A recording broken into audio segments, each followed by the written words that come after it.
everyone. My name is Janice. I'm from Toronto, so I'm not sure where everyone else is. But thank you, Ran and Marianne and the Growthsource Academy for inviting me here today.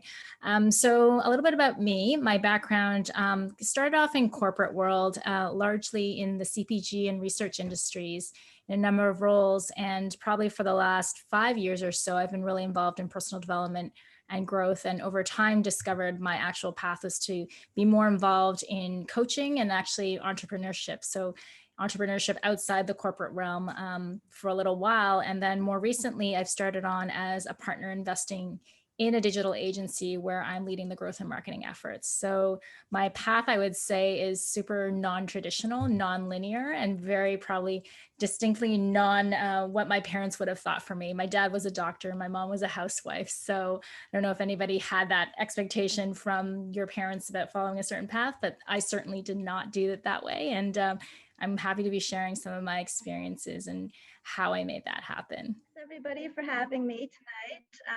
I'm Chiu. I'm a Senior Managing Director at Teneo.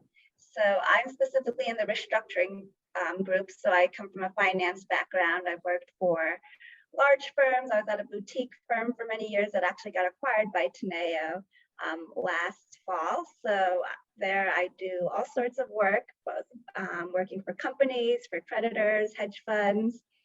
And as Marianne mentioned, I think even in a corporate setting, having an entrepreneurial spirit is really important and help to set you apart. So definitely excited to talk more with everybody here tonight.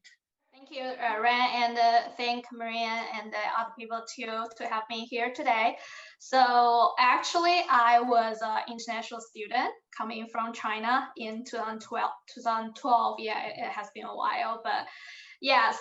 So I was from China and I came here for my master degree education and got a job here in UI as a financial advisory practice as a consultant. So I decided to, start my career here in the US. So probably like a lot of the audience today share the very similar background with me, came from a country, yeah, we don't really speak English at all.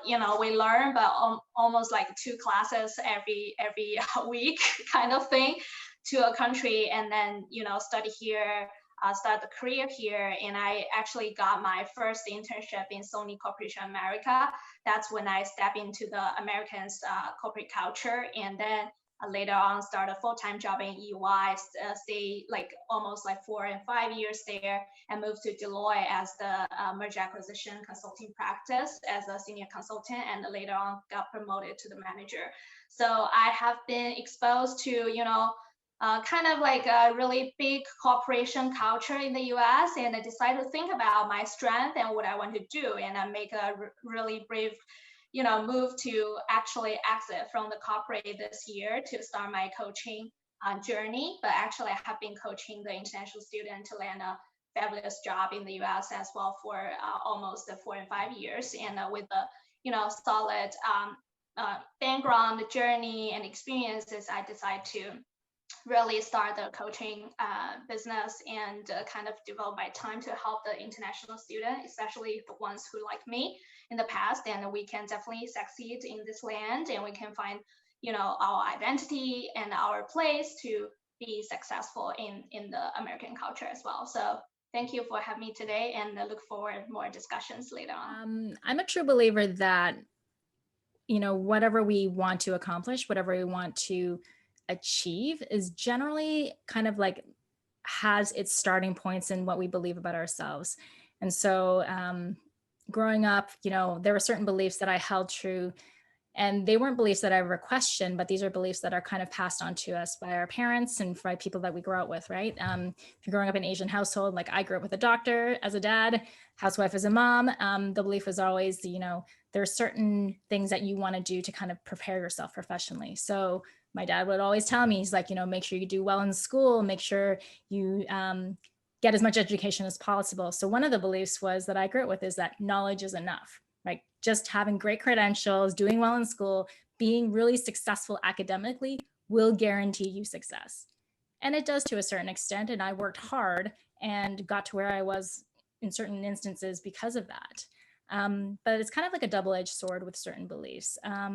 That belief that knowledge is enough took me so far, but it wouldn't push me over the line. Like it wouldn't get me to certain exceptional leadership roles or seen in a different way, because frankly, knowledge isn't really enough. You need to know more than just memorizing a bunch of facts.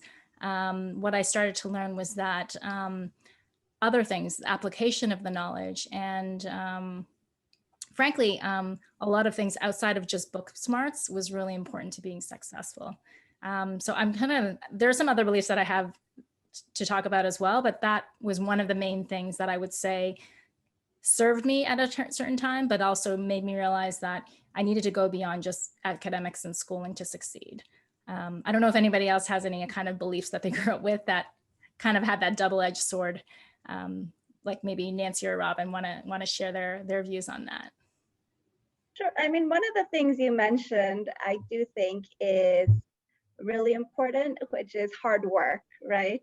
Mm-hmm. I think that talent and luck and all sorts of other soft skills are equally important to whether or not somebody achieves success, but you can always tell when somebody's working hard. Like, I think it's really hard to achieve success without the hard work. So that was just one of the thoughts I had based on what you said, that it's kind of funny because I think Asians are known for working hard. But I do think that is one thing that is valuable no matter what you do and when. Yeah, actually, what Janice and Robin said resonate me a lot is like, especially coming from background, I grew up in China. I spent almost like 22 years there. We believe that, we have to get a really good score in order to be successful. Like we have to get a good score to enter into a great university.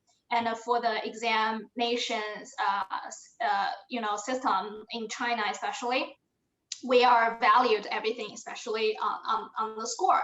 So I have a belief or a traditional mindset. I think that, the score on the paper is quite everything.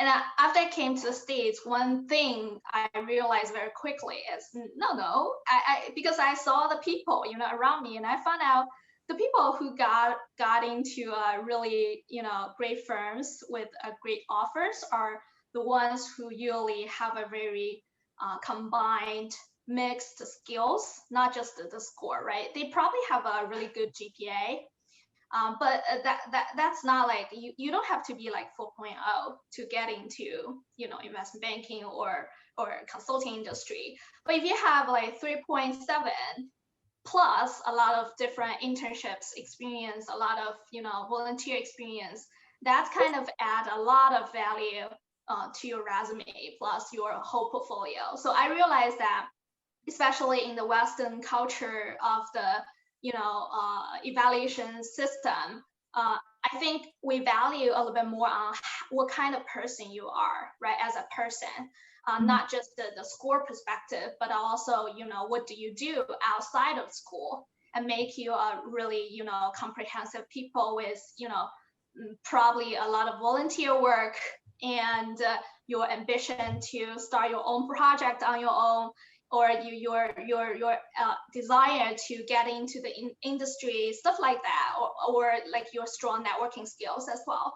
So the thing I really, I feel lucky that I realized that right away after I came to States. I was like, no, hold on, score is not everything.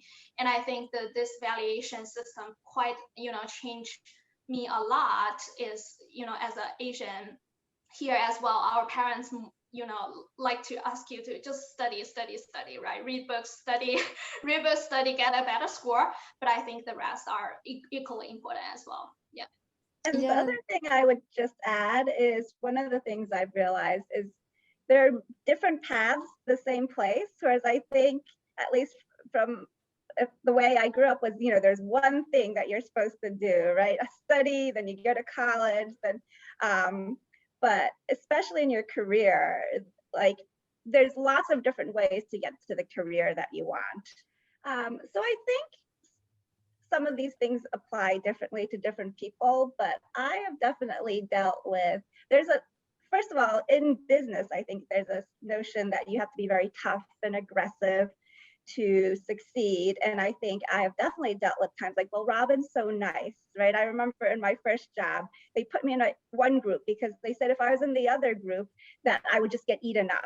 And even now in restructuring, even from former classmates from business school, for instance, they'll be like, Robin, you're in restructuring, you're so nice.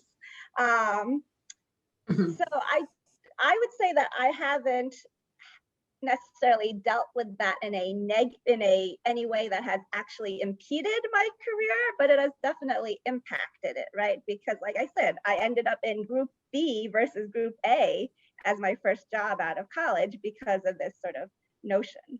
It reminds me experience I had when I started to management consulting, especially in the M&A field, is because, you know, as a Asian woman, we look younger. I'm sorry to say that, but it's kind of like from other people's perspective, you look young, right? And you may like, for me, some people, when I just start my job, some people may think like, who are you? Like a high school kid, just you know, came out from school, and can you do your job? That's like one typical stereotype I face as well, especially in finance, management consulting, very high pressure, high speed industry. They kind of expect, you know, you need to look smart because you look sophisticated. And if you are like are Asian with, you know, little baby face, and your you know, your height is not that tall, you're quite like short compared to other white guys, you know, in the especially M&A industry, that very dominated by the white men, and people will feel like because of your appearance and looking, you are less competitive, you are less capable. And this is definitely wrong and a really, really misconception. But we really need to just try our efforts to, you know, prove that we can do this job and we even can do better than you. So by start talking, you know, talking loud in the meeting, and by, you know, acting very professional, and some people may, you know, gradually adjust their attitude, feel like, oh, you can do something, you can take the responsibility. So I think this is the one thing that you probably won't have this issue if you work in Asia, but if you work here, sometimes I get this comments like, oh, you look so young, I didn't know you were a manager. I was like, can manager look young? I don't think conflict, right? So I think this is one typical stereotype I had in the consulting industry as well. I don't personally have any preconceived notions because I don't put those on myself or anybody that I kind of deal with. So I know there are people out there who do. And I guess the one thing I would really say to that is to not let somebody else's belief as to what you think you can do to really color your behavior. So for me, my example is when I started working in my packaged goods career, I wanted to get into sales. I didn't know why, it just felt right as a personality thing, but I knew that there weren't a lot of Asians in sales in my company. A lot of it was dominated by, I would say, Anglo-Saxon, generally men, some women, but not so many, very few Asians. And I really didn't notice that when I first started going after those roles. And I think it was my ability to be kind of like, I would say, culture blind, that actually allowed me to just go after things that I wanted to do without any real concern as to what people thought or could or couldn't do. So even though I know those preconceptions might exist, I generally never really gave them much thought because I know that if I did, it would influence the way I started behaving, right? I didn't think I needed anything to prove. I would try to do things on my own merit, not based on my cultural background or my beliefs. There's like what makes us distinctly different from others. I can definitely, I'm just going to use my mom as an example because she's like a close Asian role model for me. She was a housewife her whole life. She never aspired to anything career. But what I admired her for was that she had this great sensibility to be able to balance the viewpoints of different people. So she was never for one or the other. She could talk to anybody about anything. I really don't know if that's an Asian female sensibility or just something specifically she had, but I really picked up a lot of what I know in terms of how to work engaging with people, like these soft skills, from her. And she didn't have any qualms about talking to anybody at any level, regardless if you're the owner of a company versus you're the guy that actually cleaned the floors. I think that is an advantage that is a skill that that potentially, I guess, Asian women bring to the table, because they don't have any airs, you know, they're just kind of like working with anybody at any level. So that's my personal experience from my mom, who's my role model. I don't know if any of these other panelists have the same kind of experiences. I actually learned that also interviewing a woman for a leadership podcast I did. She was a woman, her family is from Cambodia, and she immigrated here to Canada when she was 10 years old. And she says the same thing about her mother. She's like, she just watched her mom and how she worked with people. They ran their own family business, and how she was able to just navigate the relationships so well. And it wasn't anything that she learned from school. It's just something inherently that she knew how to do. Yeah, and I think from my perspective, I think one of the things I think Asian women possibly have the strength on is, you know, your bilingual, trilingual, or even your diverse background. And why I especially point out this is I heard from a lot of like my mentees and students that, oh, because I'm not native, so I feel less competitive in this job market because I cannot speak as fluent as the native speaker, right? As a new immigrant, or you know, young kids, or even later on you move to the country, US is just such a diversified place. But I think viewing this can be how you turn your weakness into your strength, right? You can view as you don't speak native like a native, you don't speak fluent English. I mean, you have to speak fluent English, of course, in order to succeed in the job market, but you don't need to speak perfectly, right? You are allowed to have the accent. However, your diversified background, being able to understand the different cultures, are extremely important in this job market, I think, especially the world is really connecting with each other. So for a lot of, for example, like my project back to the Deloitte, we have a lot of international deals happen, like Korean company acquire a US company. We have a multinational company acquire a Chinese company, and sometimes we need to even jump on the phone with those people working in China as well. And you then realize that at that time your language or your culture advantage become a very huge strength on the team, that your team will be so happy to have you because you become the contact point to build a bridge between two cultures. So I think we need to view the things from kind of different perspective to think about, not really a disadvantage, but it is an advantage that you understand different kinds of people, right? You speak multi-language or trilingual, or you are bilingual or trilingual. That's a strength in the job market as well. So I think don't think as a disadvantage, just think as an advantage and promote this as your advantage, and actually add a lot of value in your career advancement as well. So I agree with that the world's definitely become a global place. So